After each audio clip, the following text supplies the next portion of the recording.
Magluluto tayo ngayon ng chicken corn soup. Meron tayo dining chicken legs, zucchini, sibuyas, bawang at luya, at saka isang corn at sotanghon. Ayan, babawas tayo ng zucchini at yayagyan natin ng isang corn at meron din tayong chicken thigh. Ayan, na-prepare ko na. Nagayat ko ng zucchini, yung maliliit, at ang red and green pepper. Ayadjad ko na rin ang corn, at ang sibuyas, bawang, at luya. At nababad ko na rin yung sotanghon. At meron tayong dining chicken thigh at onion sprout. Matapos nating igisa at isang kutsa ang ating chinop-chop na legs and thigh, budbudan natin ng asin habang ito ay ating hinahalo.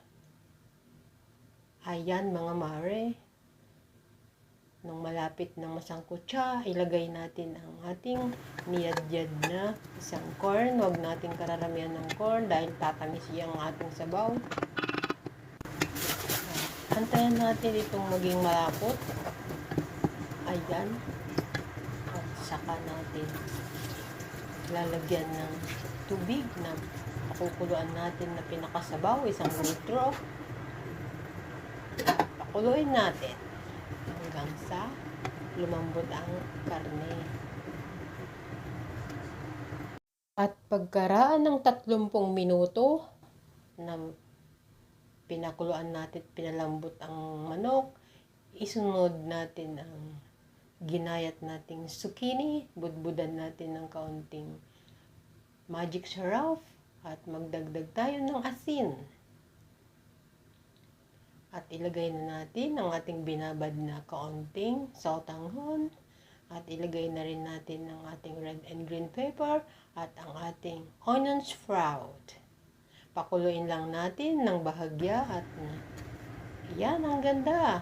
Ang ganda ng kulay ng ating sabaw, at budbudan na natin ng 2 kutsarang liquid seasoning, pampalasa sa ating sabaw.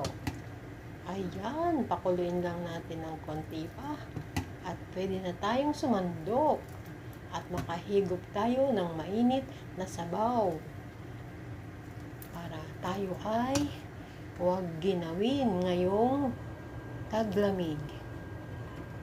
Eto na, sumandok na tayo. Ang sarap ng mainit-init na sabaw habang hinihigop. Ayan pa.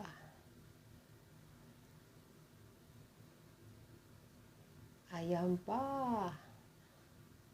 Thanks for watching, mga mare.